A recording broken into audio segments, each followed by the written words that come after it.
Wel, bore da, a chroeso i roi fe bore yma, chroeso arbennig os chi yn ymweld gyda ni, byddwch chi teimlo'n gartrefol. Emyr, ydych chi'n gweld sy'n arwen i bore yma, ni'n cofio hefyd am Gwydion yn priethu yn Aberystwyth heddi, ac dwi'n mynd o bendaeth ar yr eglwys ac arno fi.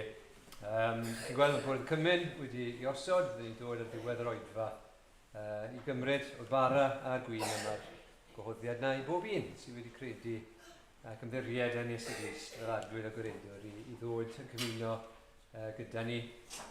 Roswch am baned ar y diwedd, ac yna bydd ysgol sul i'r plant, gobeithio, dibynnu ar faint sydd yma. Ac yna gweddill coeddiadau yr wythnos a iddyn trwy popeth, achos mae ar y sgrin yma grwpiau gweddi bach fydd nos Fawrth. Felly bydwch yn dod fan hyn nos Fawrth. Fyddwn ni'n cwrdd mewn tai, mae lleoliadau yw cadarnhau.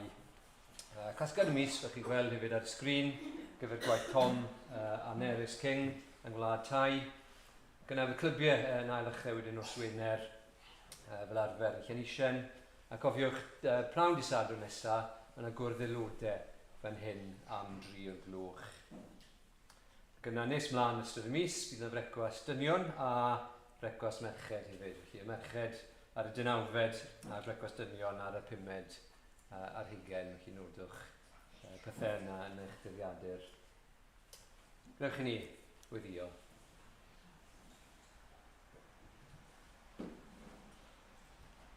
Ni diolch i ti o arglwydd am fore braf. Ni diolch i ti bod ni yn deffro bore yma gyda cymaint o resymau i fod yn ddiolchgar. A helpa ni arglwydd i wneud hynny, bydd y cymryd dy ddeioni di yn ganiataol. Ni'n diolch ti am iechyd nawr i fod fan hyn. Ni'n diolch i ti bod gyda ni ryddid yn y gwlad ni i ddod i adeilad a dyddoli di yn gyhoeddus fel hyn gyda'n gilydd. Ni'n diolch i ti yn fwy bod ni'n dod ata ti.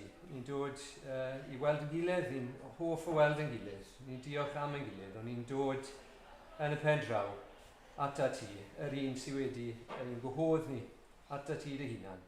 Ni'n diolch i ti, mae ti, ti sydd wedi'n creu ni, ti sydd wedi chwilio amdano ni a dod ar ein hôl ni. A oherwydd y ras di yn unig, i ni wedi clywed yr efengil, clywed y newyddion da am Iesu Grist. Ni'n gweddio bydde ti yn dangos i ni eto bore yma, pa mor anheilwng i ni. A ni ddim yn heiddi dim byd, ond y gosbi a dy farn di. Ac eto i ti yn gwahodd ni ata ti. Ni'n diolch i ti.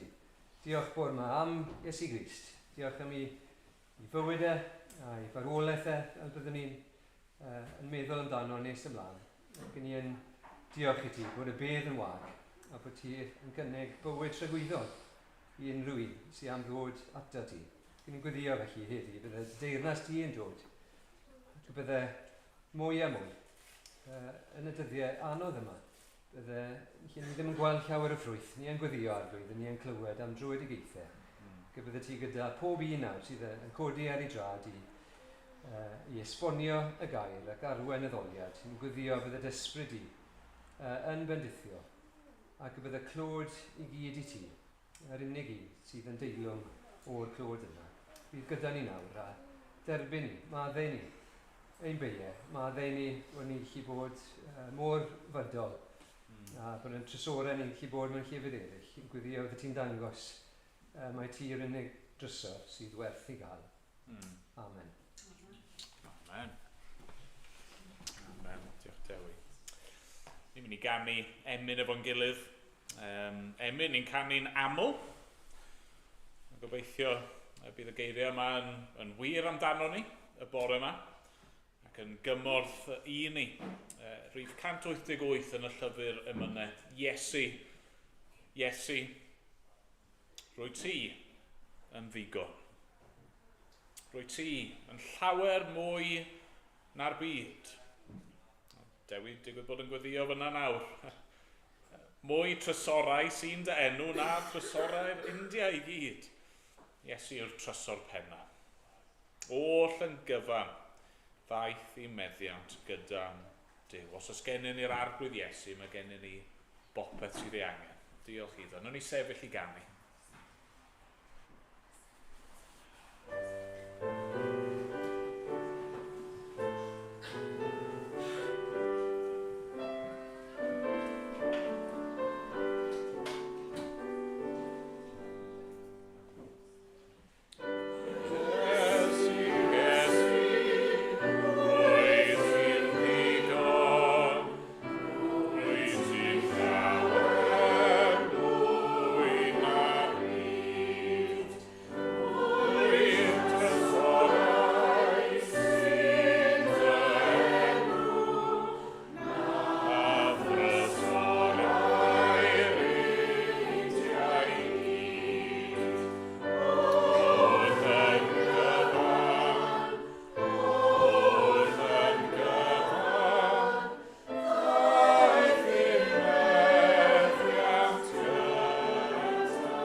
Os ydych chi wedi bod yn yr adeilad yma yn ystod yr wythnos, byddai wedi edrych yn eitha gwahanol i'r ffordd mae'n edrych bore yma. Ni wedi cael arddangosfa yn y capel. Gobeithio bod chi gyd, neu y mwyafrif ohono ni wedi cael cyfle i weld e. Oedd e'n ffantastig, oedd e'n wych. Gymaint o waith wedi mynd mewn iddo fe. Fi'n gallu gweud hynny achos nes i ddim wneud bron dim, achos fi ddim efo'r doniau hynny. Ond diolch i bawb nath gyfrannu. Nawr, blant, stori pwy oedd yr arddangosfa'n dweud? Chi'n cofio? Rai wedi bod yma? Stori Job. Okay? Stori llyfr Job. Ac mae rhan fwyaf o'r arddangosfa wedi mynd bore yma, ond ni wedi cadw un rhan. A mewn ffordd, dyma oedd yn hoff ran i o'r arddangosfa, achos mewn ffordd mae'n crynhoi stori Job. Dwi'n mynd i trio... Dwi'n mynd i estyn. Dwi'n mynd i... Os chi'n troi hwn, right, chi'n gallu gweld stori Job. Mae'n dechrau gyda popeth, ond yna... Mae'n colli popeth, ac ddim yn ddigon dewis cadw gan ymlaen. Os chi'n troi e reit rownd eto, erbyn diwedd y stori, mae'n cael popeth yn ôl eto. Chi'n cofio'r stori, os wnaethoch chi ddod i weld e? Chi'n cofio? Oedd gan Job bopeth oedd e eisiau. Oedd ganddo fe teulu mawr, oedd ganddo fe lot o bethau, oedd ganddo fe lot o arian, oedd ganddo fe iechyd. A chi'n gwybod be? Nid dyna oedd y peth gorau. Y peth gorau oedd Job yn adnabod Duw. Ac oedd e'n caru Duw. Ac oedd e'n dilyn Duw. O chi'n cofio, nath y diafol cyhuddo Job. a dweud, o na, mae Job dim ond yn caru Duw achos yr holl pethau da sydd gyda fe. A felly dyma Job yn gadael, dyma Duw yn gadael i Job cael ei brofi. Ond do, dyma fe yn colli popeth oedd ganddo fe. A mewn ffordd dyna yw pwynt stori Job. Yw Job yn trio deall pam. Pam bod e wedi profi'r pethau yma? Pam bod Duw yn gadael i pethau drwg i ddigwydd hyd yn oed i bobl sydd yn ei garu e? Ond erbyn diwedd y llyfr, ni'n ffindo mae Job yn iawn i trystio Duw, yn dydy? Achos mae meddwl Duw yn fwy na'n meddwl ni, ac yn y diwedd mae Job yn derbyn yn ôl pethau da gan Dduw. Nawr, be fi eisiau gwneud bore yma mewn ffordd yw trial edrych ar stori Job i gyd. Eto, peidwch poeni, ni ddim yn ei fod yma trwy'r bore. Fi eisiau ni edrych ar 3 peth nath Job ddweud. Un peth nath e ddweud ar dechrau'r stori, un peth nath e ddweud yng nghanol y stori, ac un peth nath e ddweud ar y diwedd. Felly, os oes Beibl, dych chi trowch, neu edrychwch ar y sgrin, gobeithio bydd y geiriau fyna. Ni'n troi at ddechrau stori Job. A fi eisiau darllen o benod 1 ac adnodau 20 i 22. A fan hyn mae Job yn barod wedi colli lot o'i deiliau a'r pethau pwysig oedd ganddo fe, a ni'n clywed hyn. Adnod 20 o penod 1. Yna cododd Job a rhwygodd ei fantell, ei ddillad, eilliodd ei ben, nath e siafo ei wallt ei gyd i ffwrdd, a syrthiodd ar y ddaear ac ymgrymu a dweud, ynoeth y deithim o groth fy man, ac ynoeth y dychwelaf yno. Yr arglwydd a roddodd, a'r arglwydd a ddygodd ymaith. Bendigedig fyddo enw'r arglwydd. Yn hyn i gyd, ni fechodd Job na gweld bai ar Dduw. Mae Job fan hyn, mae ar ddechrau ei brofiadau anodd. A mae'n y fwy i ddod. Ac i ddechrau, mae Job yn delio gyda'r peth yn rhyfeddol o dda, nag yw e? Be sy'n drawiadol fan hyn yw be mae Job yn dweud ar y dechrau, mae'n hollol iawn, mae'n hollol gywir. Mae Job yn dweud y gwir. Right? Be mae Job yn dweud fan hyn yw, pan ni'n cael ein geni, be sy'n gyda ni? Dim byd. Dim hyd yn oed gwallt. A pan ni'n marw, be sy'n gyda ni? O, dim byd. Chi'n methu mynd ag unrhyw beth gyda chi i'r bydd pan chi'n marw. Mae Job yn gweud, mae popeth sydd gyda ni yn y bywyd yma yn dod fel rhodd gan Dduw, a felly, os mae Duw eisiau cymryd rhywbeth i ffwrdd, wel mae'n gallu gwneud hynny. Mae ganddo fe'r hawl i wneud hynny. Mae Job yn dweud y gwir fan hyn, a chyma be, mae'n bwysig bod ni'n deall hyn. Mae'n bwysig bod ni'n sylweddoli, ni wedi cael ein creu gan Dduw, a mae popeth sydd gyda ni, mae hyd yn oed ein bywyd ni yn eiddo i Dduw. Chi ddim yn ddamwain bore yma. Chi ddim yma ar hap a damwain bore yma. Mae yna ystyr i fywyd, mae yna bwrpas i fywyd. A mae unrhyw beth sydd gennych chi, popeth sydd gennych chi, yn dod gan Dduw. Dwi ddim yn eiddo i chi, mae'n rhywbeth sy'n cael ei roi i chi dros dro. Nawr wrth gwrs, oherwydd effeithiau pechod, i ni ddim yn byw am beth. Mae bywyd yn dod i ben, a yn ystod ein bywyd ni, mae yna adegau anodd yn dod, a ni yn dioddau. Ac felly mae Job yn hyn yn dweud y gwir. Ond mae ganddo fe ffydd yn nyw, yn does? Ffydd, os allai roi e fel hyn, ffydd sydd heb gael ei brofi eto. Blant, cwestiwn arall i chi. beth yw'r mynydd mwyaf yn y byd? So, rwy'n gwybod beth yw'r mynydd mwyaf yn y byd? Dyfs? Arbennig. Everest yw enw e? Everest. Os rwy'n yma di dringo Everest, ddim just y plant nawr, oedolion. Na, ni ddim yn meddwl, ond ni ddim yn meddwl. Be eisiau chi ddychmygu, reit? Chi'n gwybod un dydd chi gorfod dringo Everest. Okay? A felly, chi'n mynd i'r llyfrgell a chi'n cael pob llyfr chi'n gallu ffeindio ar Everest. Chi'n darllen nhw gyd. A wedyn chi'n mynd ar y teledu a chi'n gwylio pob raglen chi'n gallu ffeindio, pob documentary am Everest. A chi'n gwylio nhw gyd a chi'n cofio popeth. A chi'n dysgu popeth sydd angen gwybod am sut i ddringo a pa ffordd i fynd a be chi angen pacio a be chi angen mynd gyda chi a chi'n dysgu popeth. Ydy hwnna yr un peth a dringo mynydd Everest? Os chi'n darllen pob llyfr a gwylio pob raglen a cael popeth yn barod, ydy hwnna'r un peth a bod chi wedi dringo'r mynydd? Hwna dwi ddim ydy e. Mewn ffordd fan hyn, mae Job yn gwybod y gwir. Mae'n gwybod bod Duw wedi creu fe a bod popeth yn nwylo Duw, ond mae'r mynydd dal o'i flaen e.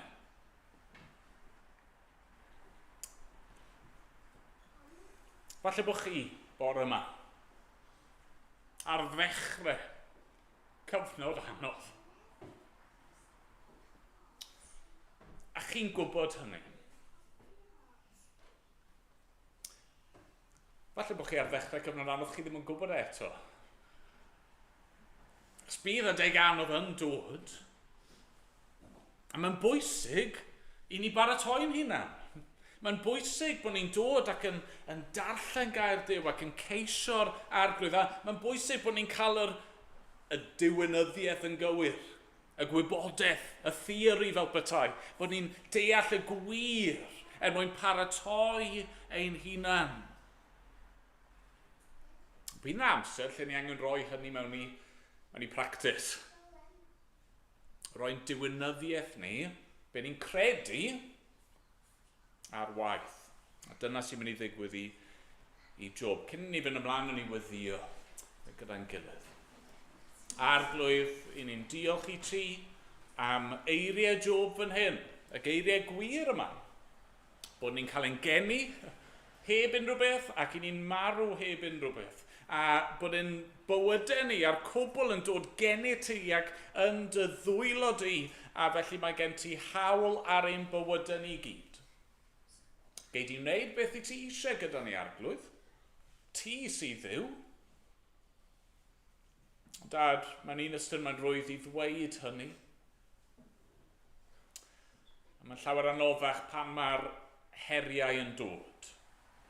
A pan mae'n rhaid i ni ddechrau dringo yr mynydd caled sydd o'n blaenau ni.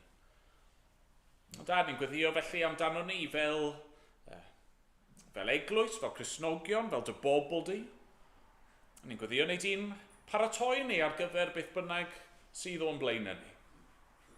Dad, os rhywun yma y bore yma sydd ddim eto'n dynabod i, ni'n gweddio y bydde di'n siarad â nhw hefyd ac yn eu paratoi nhw ac yn gweithio yn eu bywydau nhw hefyd.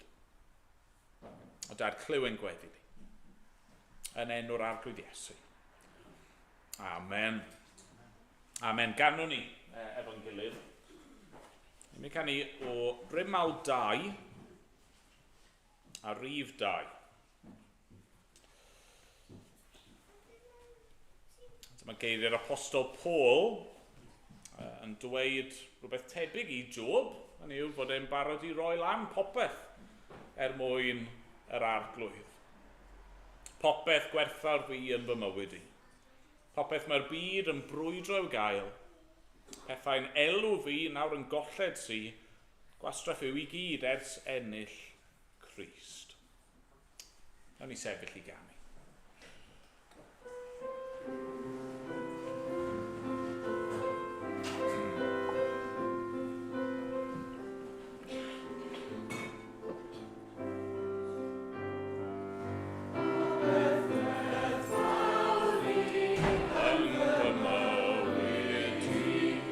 Popeth mae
eisiau ni neidio ymlaen nawr i ganol y stori ac i rai o'r geiriau mwyaf enwog yn llyfr Job.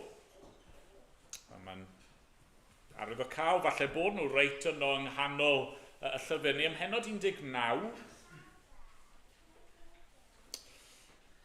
A na i ddarllen adnod 21 i 27. Job 19, 21 i 27.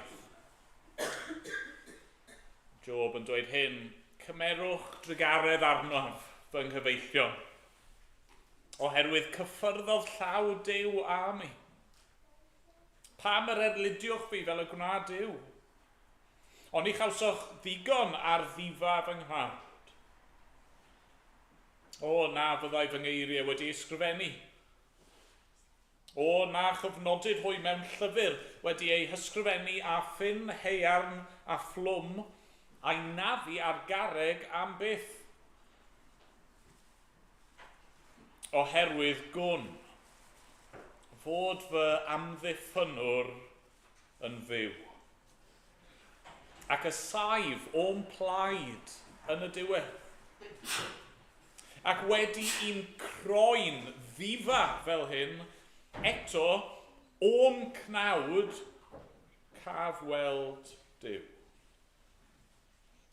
Fe gwelaf ef o'n plaid. Ie, fy llygau fy hun a'i gweil, ac nid yw'n ddieithr. Mae fy nghalon yn dyheu o mewn. O'n i wedi rhoi'r darlun o fynydd i'w ddringo, a newid y darlun ychydig nawr, y darlun o storm. A mae Job yng nghanol y storm fan hyn. Mewn un ystyr gallwn ni ddweud bod Job ar ei bwynt isaf fan hyn yng nghanol y llyfr. Mae wedi colli ei deulu, mae wedi colli ei eiddo, mae wedi colli ei iechyd.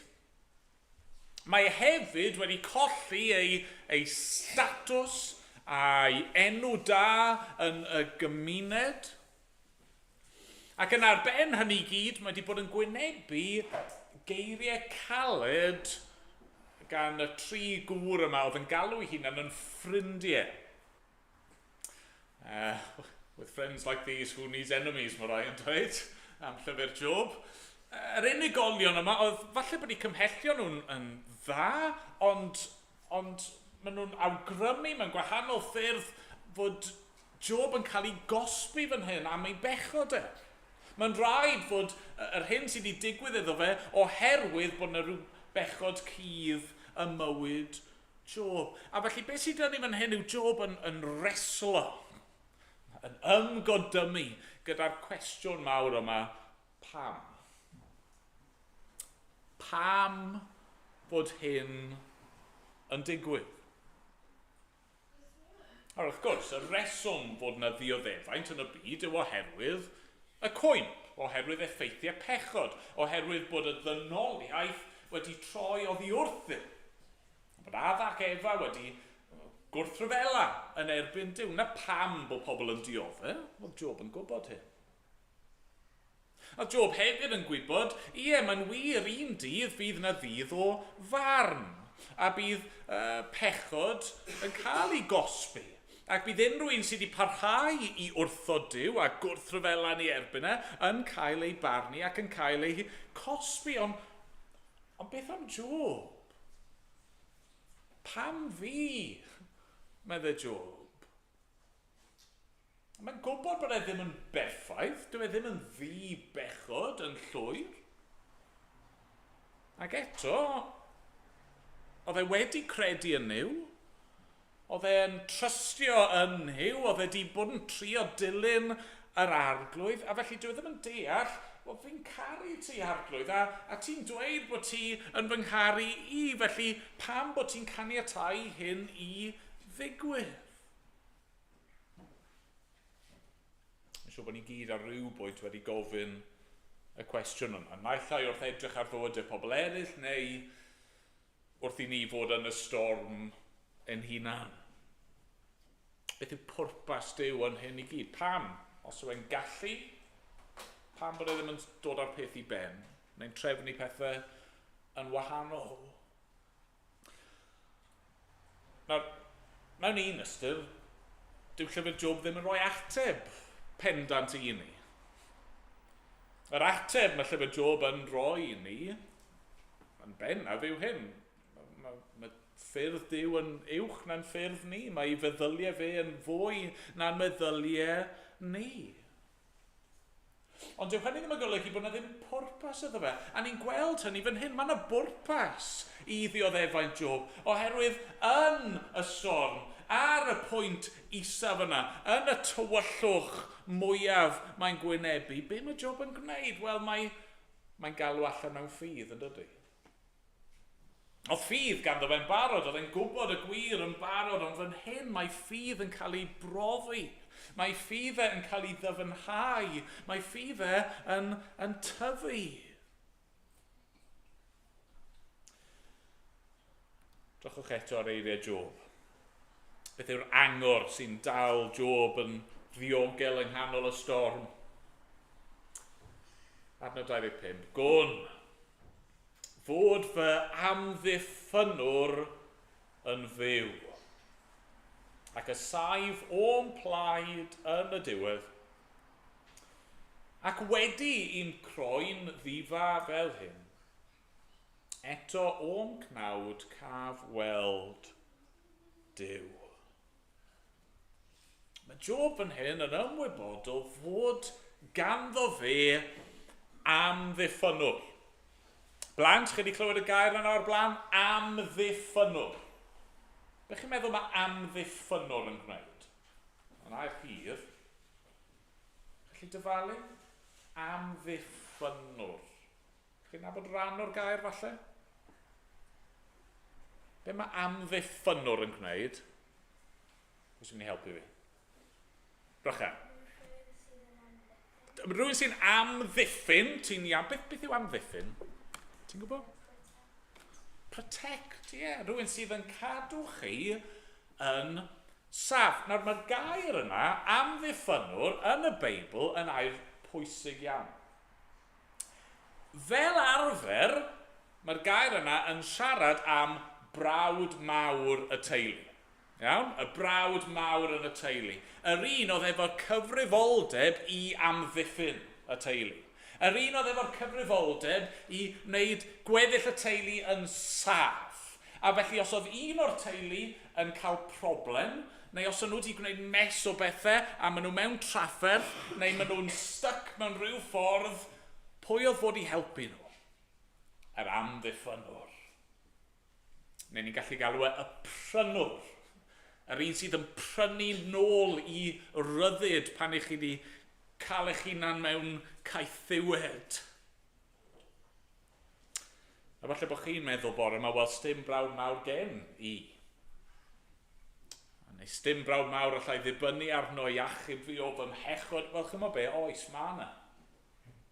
Ma' yna. Mae gennych chi'r un amddiffynwr a mae Job yn siarad amdano fan hyn. Yr un oedd Job yn gweld trwy ffydd, sef yr arglwydd Iesu Grist. Na ni ddim yn gwybod yn union faint oedd Job yn deall fan hyn, faint oedd e'n gwybod, ond mae rhywbeth ynddo fe sydd trwy ffydd yn gweld un dydd bydd na amddiffynwr yn sefyll o'n plaid i. O ie, bydd yn rhoi ni yn pydru a bydd ein marw, ond rhywsut, rhyw ddydd, allan o'r corff yma, tu hwnt i'r bydd, fi'n mynd i fod yn saff. Fi'n mynd i gael fy achub. Wrth gwrs, yr un oedd e'n rhagweld yw Iesu. Iesu y brawd mawr. Iesu y prynwr. Iesu yr un a ddod i'r byd a wnaeth ddioddef yn hollol anheiddiannol. Oedd Job, mor dda oedd Job ddim yn ddibechod. Mae lot o gymeriadau da arall yn y Beibl, ond dyn nhw ddim yn ddibechod. A fi siŵr bod chi yn berson digon neis, o chi ddim yn ddibechod, ond dyma Iesu'n dod ac yn hollol berffaith dyma fe'n dewis dioddau a marw, ac i yn mynd i ganol y storm fel petai ein mwyn.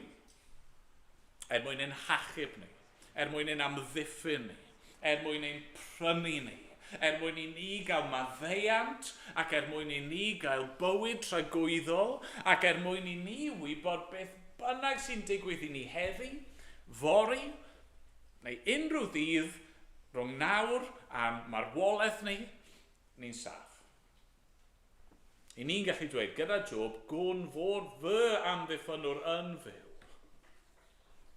Mae'n fyw. Mae di marw drosto ni, a mae hefyd i atgyfodi ein mwyn ni, a mae'n fyw yn awr, a mae'n sefyll o'n plaid ni. Mae ar ein ochr ni. Mae gyda ni.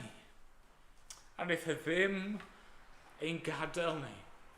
A beth bynnag i ni'n gwynebu, beth bynnag i ni'n dioddau, mae e'n disgwyl amdano ni.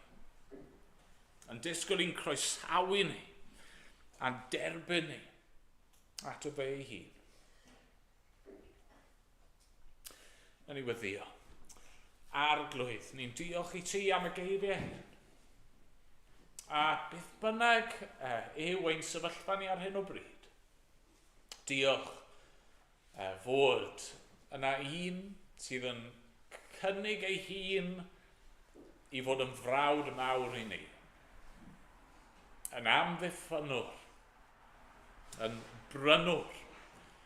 Diolch fod yr arglwydd Iesu wedi cymryd arno fe ei hun, ein cosb ni, ein condemniad ni. A nawr, os i ni yn Christ, does na ddim gosb ar ôl. Arglwydd falle wneud i ein disgyblu ni, ein cywiro ni. Arglwydd falle os i ni'n crwydro ddi wrtho ti, bydd ti yn defnyddio sefyllfaoedd gwahanol i ddod â ni yn ôl. Arglwydd, falle wneud i ganiatáu i ni ddioddau mwyn wneud dy waith yn ein calon ni, ond nid cosb arglwydd. Ni'n diolch dy fod ti o'n plaid ni, dy fod ti wedi'n caru ni a chariad tragwyddol. Ni'n diolch fod yr arglwydd Iesu yn awr, yn fyw, a fod y foment hon yn eiriol, yn gweddio drosto ni. Arglwydd, diolch i ti am hyn, yn enw Crist. Amen. Amen. Ganwn ni, a dim ond un emyn gallwn ni ganu, mewn gwirionedd, 227 yn y llyfr yma. Mi o'n fod fy mhrynwr yn fyw, am prynodd a thaliad mor ddrud. Fe saif ar y ddeiar, gwir yw yn niwedd holl oesoedd y byd, ised, gweiled fy ngwedd, teirnasu mae'n prynnwr am brawd. Ac fy malurion y beth cael weled ef allan o'n cnawd. Ac ymlaen, o'n i sefyll i ganu.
mynd i wneud eto, ni wedi gweld dechrau'r stori, ni wedi bod yng nghanol y stori, a ni'n mynd i fynd nawr i ddiwedd y stori.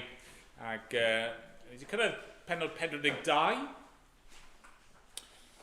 Mae Job, wedi bod yn dadlau ac yn ymresymu gyda'r 3 ffrind yma. Yn ar ôl hynny, mae yna ddyn o'r enw Elihu wedi ceisio cywiro rai o'r syniadau yma. Yna mae Duw ei hun wedi ymddangos a wedi siarad â Job mewn corwynt. Ac yna ni'n cyrraedd y geiriau yma, Job 42. Dywedodd Job wrth yr arglwydd, gwn dy fod yn gallu gwneud popeth, ac nad oes dim yn amhosibl i ti. Meddu pwy yw hwn sy'n cuddio deall a geiriau diwybod. Yn wir, roedd wedi mynegu pethau nad oeddwn yn ei deall. Pethau ryfeddol tu hwnt i'm dirnad. Nawr gwrando a gad i mi lefaru. Fe hola fi di a cheidithau fy ateb. Trwy glywed yn unig y gwyddwn amdanat. Ond yn awr, roedd wedi dy weld am llygaid fy hun. Am hynny rwy'n fy ffieiddio fy hunan ac yn edifarhau mewn llwch a lludw. Newid y darlun chydig bach eto, mae'r frwydr drosodd. Mae Job wedi bod mewn brwydr ysbrydol yn do. Brwydr ffyrnig, brwydr sydd i herio fe, wedi ei glwyfo fe a wedi mynd â fe i'r eithaf a'r adegau cael ei amau a chwestiynu a nawr mae'r frwydr drosodd. So, chi wedi gweld ffilm erioed lle mae yna rhyw battle scene enfawr, ffyrnig, ac yna ar y diwedd mae jyst y llonyddwch yma, y tawelwch yma, ac wrth gwrs un ochr sy'n dal i sefyll, un ochr sydd yn fuddigol.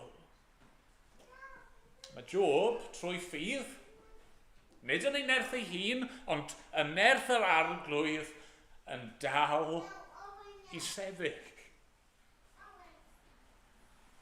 Mae hynny mor dda i wybod yn dydy. Os ych chi ar fin gwynebu sefyllfa anodd, neu os ych chi yn ei chanol hi ar hyn o bryd, mae eisiau chi wybod hyn. Fe ddaw diwedd. Fe ddaw diwedd i'r brwydro. Yn ymadrodd Saesneg yn does, this too shall pass. Beth bynnag yw e, beth bynnag chi'n gwynebu, this too, bydd hwn hefyd yn pasio.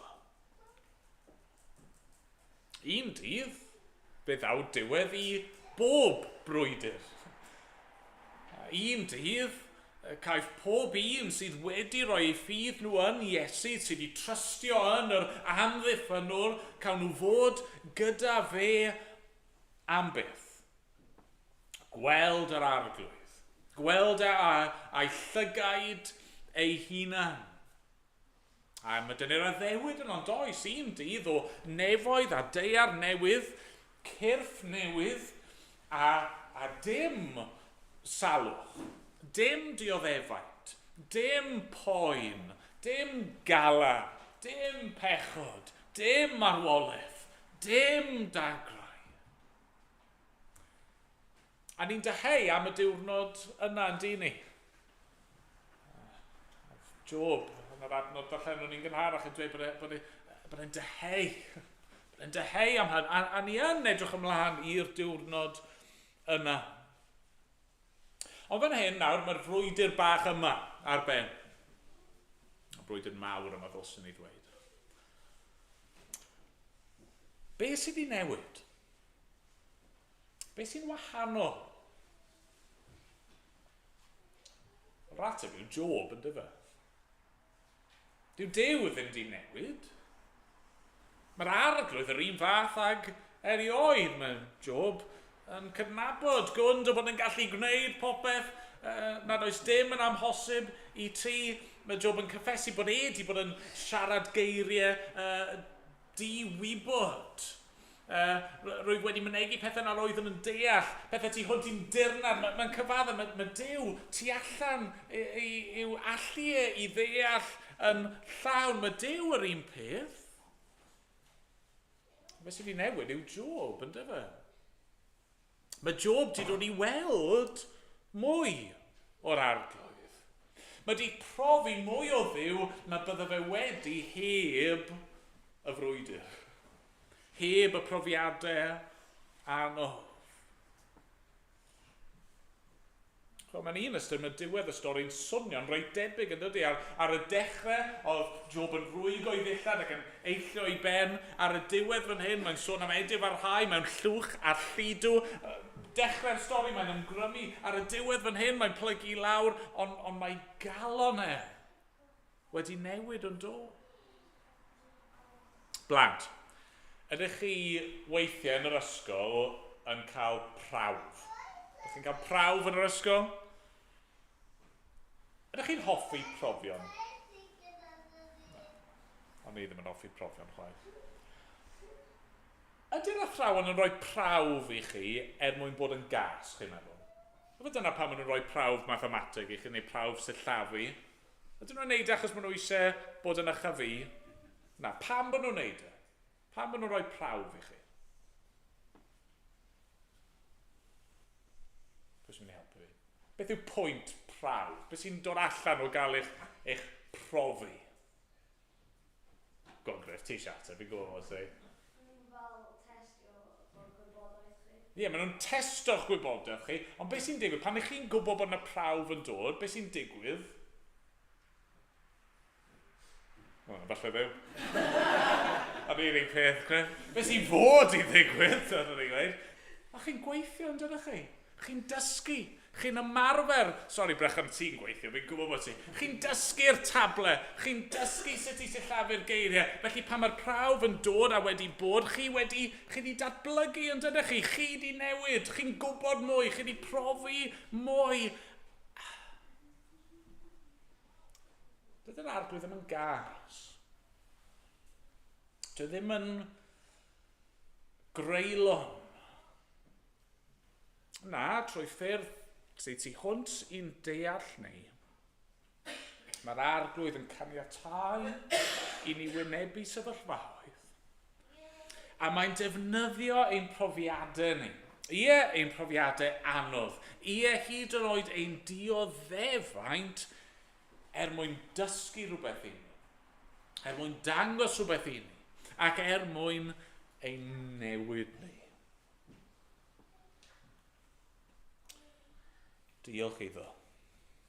Amen. Gawn ni weddio eto. Arglwydd, ni'n diolch i ti. Dy bod ti yn holl alluog.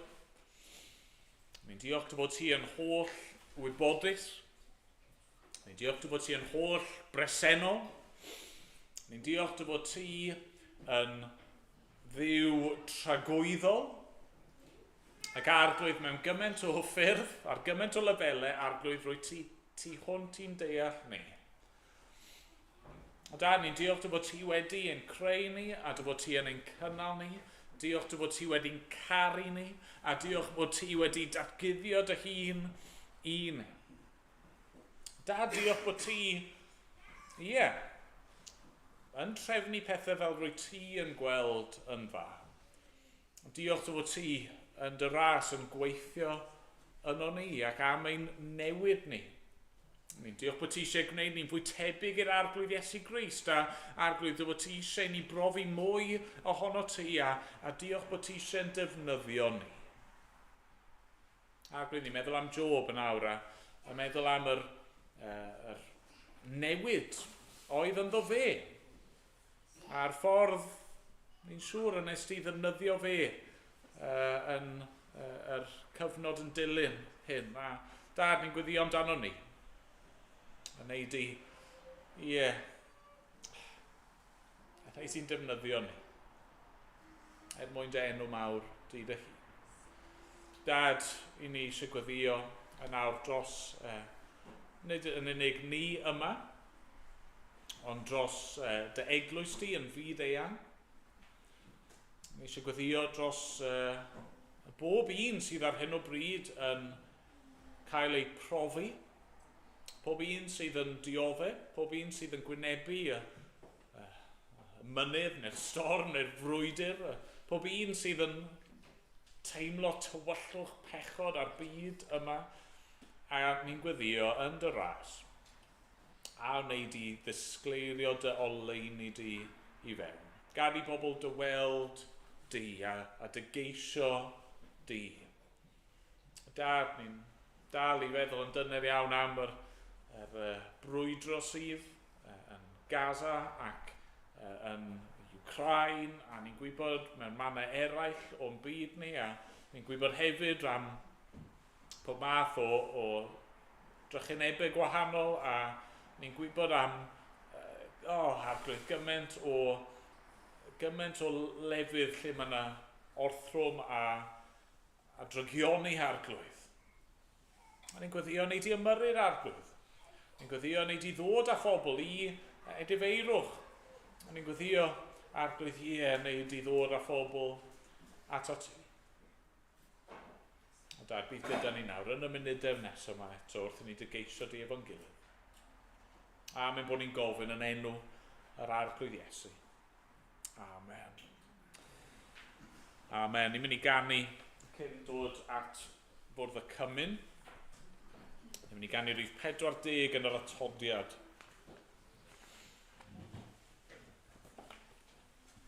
Oleuni'r byd. Des ti lawr i'r tywyllwch. Goleuaist fi. Ces i weld harddwch dy berson. A nawr rwy yn dadnabod i fel fy ngobaith am ffrind. Ac ymlaen o'n i sefyll i ganu.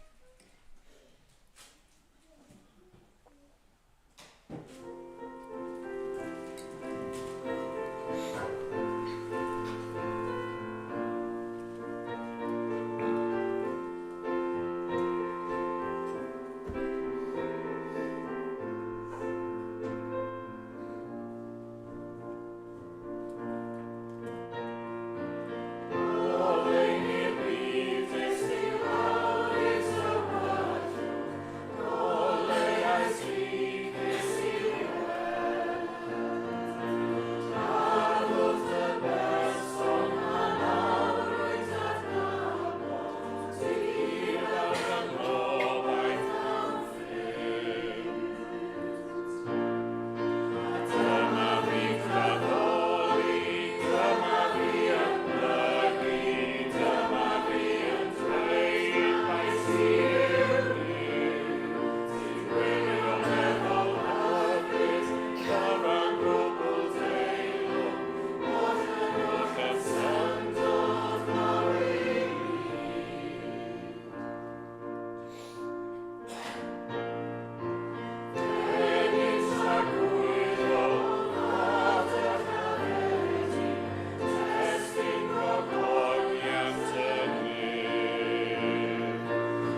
Ni'n dod at y cymun, neu swper yr arglwydd yn awr.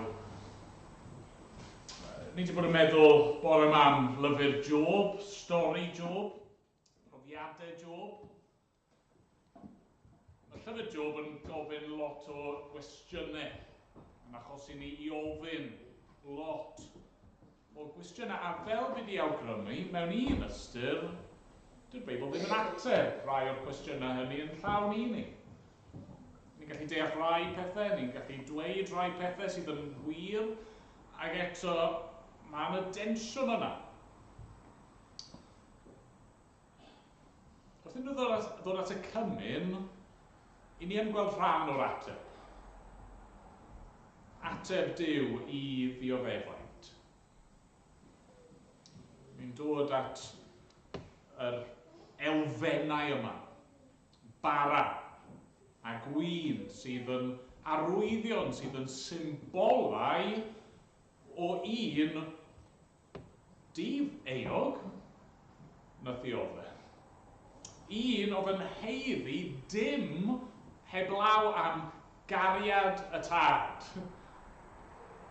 Ac un nath cael ei frydychu, cael ei wrthod, cael ei watwar, cael ei boenydio, cael ei la.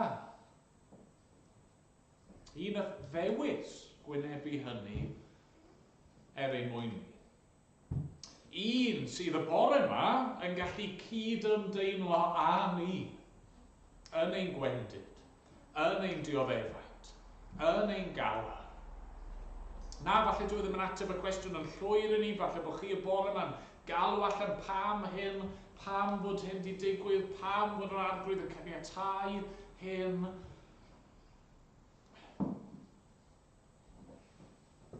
Mae yna le bore yma i ni nesau at Dduw.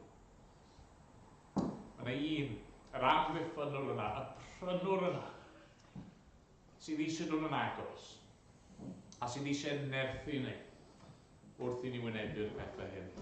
Os ych chi'n Gristion y bore yma, hynny yw, os ych chi a'ch ffydd chi yn yr arglwydd Iesu Grist. Sy'n rhaid bod chi'n gwybod y cwbl, sy'n rhaid bod chi'n deall y cwbl, sy'n rhaid bod eich diwynyddiaeth chi i gyd yn sorted, ond os ych chi'n trystio yn yr arglwydd Iesu Grist, yna ni'n gwahodd i gymryd ac i dderbyn y bara a'r gwyn yma mewn ffydd.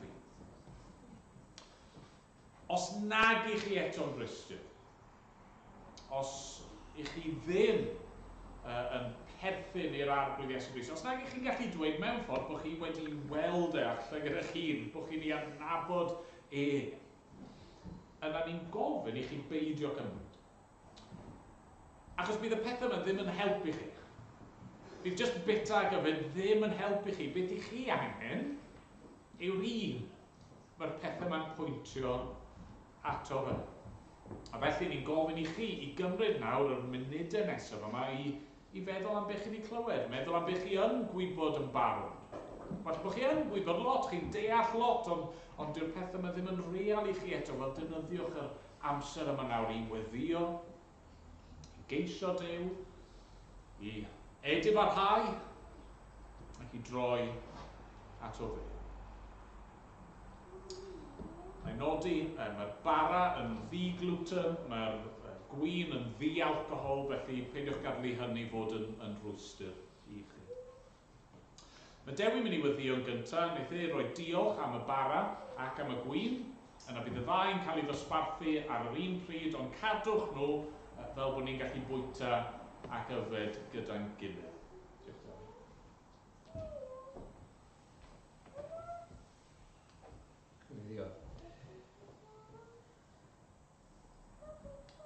Ni'n dod at y ti nawr y Dduw yn tad gofyn am help yr Ysbryd Glân i bob un ohono ni nawr i ddefnyddio'r amser yma i feddwl am Iesu Grist. Os goffa o'r geiriau yna, meddyliwch amdano fi, brofodd y fath olyniaeth ato hun. Ac ni'n gwybod bod yna adegau o brawf mewn bywyd ac adegau anodd. Ond diolch bod ni yn gallu meddwl bore yma am yr arglwydd Iesu Grist, yr hyn brofodd bod e'n gwybod beth yw dioddefaint, yn gwybod beth yw unigrwydd a tlodi a cysineb, chreulondeb ato fe, a dirmeg a'r cwylydd, ac eto ym mhob peth, bod e heb daro nôl, bod e heb bechu na methu mewn unrhyw ffordd. Ni'n diolch i ti bod ni yn gallu ymddiried mewn un neu beth yn garni lawr. Ni'n diolch i ti am y darlun yna o'r amddiffynwr, y brawd mawr. Ni'n gallu dibynnu arno, ni'n gwybod mewn bywyd na dyn ni ddim yn gallu dibynnu ar ddim byd arall na neb arall. Bod hyd yn oed y bobl gore yn ein siomli ni. Ond diolch am Iesu Grist, bod e'n hollol ffyddlon yn popeth mae wedi dweud, popeth mae wedi addo. Ni'n meddwl nawr am ei fywyd ei ddioddefaint a'i ddewrder bod e ddim wedi bod yn llwfr nac yn ddiog, ond wedi mynd yn ifydd ar gost mor fawr. Fe wedi parhau hyd y diwedd ac wedi cymryd gosb yn un i heiddi. Gyda ni i feddwl am yr holl bethau sy'n wir amdano ni fel Cristnogion, yn bod ni ddim dan gondemniad. Bod yn pechodau ni wedi maddau, bod ni'n blant i ti. Ni'n gallu adnabod i a gwybod am sicrwydd bywyd tragwyddol. Ni'n gwybod bod hyn i gyd yn dod oherwydd aberth Iesu Grist, oherwydd digwyddiad hanesyddol yno. Lle brofodd yr arglwydd dy lyd ti a'r hyn yn ei heiddi. Gyn ni yn gwyddio arglwydd byddwn ni wrth feddwl am hyn, byddai'n calonau ni yn toddi. Meddyliau ni yn newid, byddwn ni eisiau meddwl mwy a mwy amdano ti. Ac byddwn ti yn ein newid ni. Byddwn ni yn dod, fel Job, dod sylweddoli pwy wyt ti a pwy i ni. Dod yn edifeiriol. Ac diolch i ti bod bod yna gymeriadau i ni edmygu yn y Beibl, bod neb fel Iesu Grist. Ac diolch amdano fe bore yma. Ni'n gweithio bydde pob un yma bore yma, pob un unigolyn nawr yn cymryd yr amser yma i feddwl am y gwahoddiad sydd i ddod ato fe. Diolch bod na wledd. Diolch am y dymhegion hynny, am y gwahoddiad yna i wledd. Mae dyma yw'r efengil, nid ni yn trio gwneud yn gorau, bod yna wahoddiad pwy bynnag i ni, bynnag i ni wedi wneud, ac wedi methu ym mhob ffordd. Diolch i ti bod ti'n gwahodd at y ti dy hunan, i brofi y heddwch yna, i brofi maddeuant, ac i fwynhau dy bresenoldeb di. Ni'n gwyddio nawr ac wrth ti helpu ni, bydd y symbolau yma, y bara a'r gwyn, wrth ni yfed, wrth ni fwyta, yn helpu ni i feddwl am aberth Iesu Grist ac arwyddocad y bara a'r gwyn, y corff gafodd ei rwygo, y gwaed go iawn yn athrideg ar y groes. A hynny dangos dy dysturi a dy gariad di tu'n efo ni. Ac rwy'n helpu ni nawr i nesau at y ti. Gwyddio bydde dim jyst y munudau yma, yr oedfa yma bore yma, ond y diwrnod cyfan byddwn ni am gerdded gyda ti, yn meddwl amdano ti, a brofi dy bresenoldeb di yn ystod yr wythnos sydd o'n blaen. Amen.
Emyr yr apostol Paul at yr eglwys yng Nghorynth.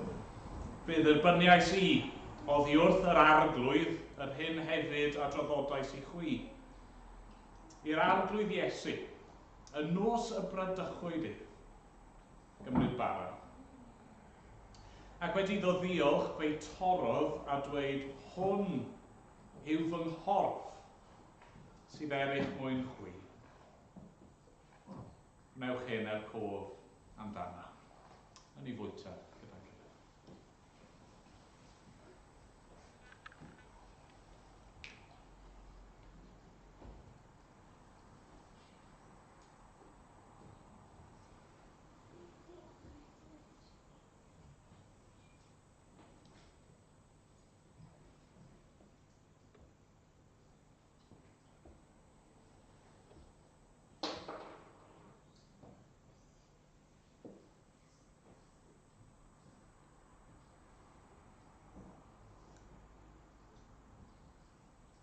Yr un modd hefyd fe gymerodd y cwpan ar ôl swper. Yn dweud y cwpan hwn yw'r cyfamod newydd yn fy ngwaed i. Wnewch hyn bob tro ar y bwchydd er cof amdanaf. Oherwydd bob tro byddwch yn bwyta y bara hwn ac yn yfed y cwpan hwn, rydych yn cyhoeddi marwolaeth yr arglwydd. Hyd nes y daw. Yn ei yfed yn gilydd.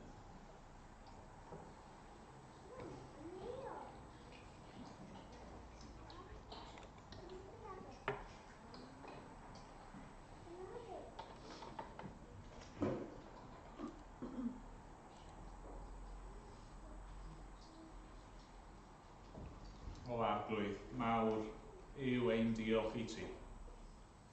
Diolch bod yna ffordd i nesau ato ti, gan gyffesu ein pechodau, a gwybod bod yna un wedi delio am pechodau, wedi clirio ein dyled yn llwyr, wedi ein prynu ni i ryddid, wedi aberthu ei hun drosto ni.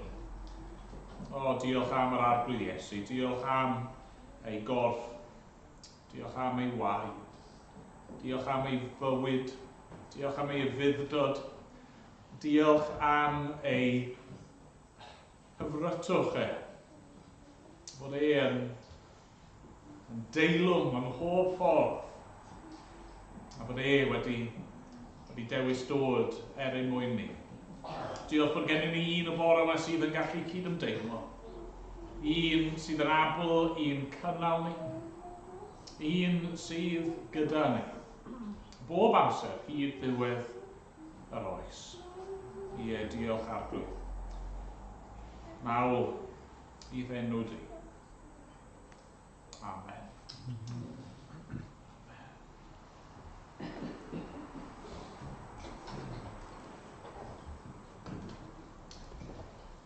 Ni'n mynd i ganu wrth i ni orffen y rhif 14 yn yr atodiad.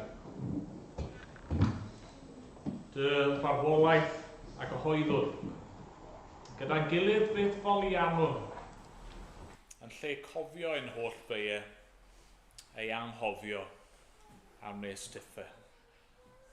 Ac ymlaen, yn ei sefyll i ganu.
Nawr byddwn ni ras ein harglwydd Iesu Grist, a chariad Duw, a chymdeithas yr ysbryd glân bod gyda ni oll, o'r awr hon ac hyd byth.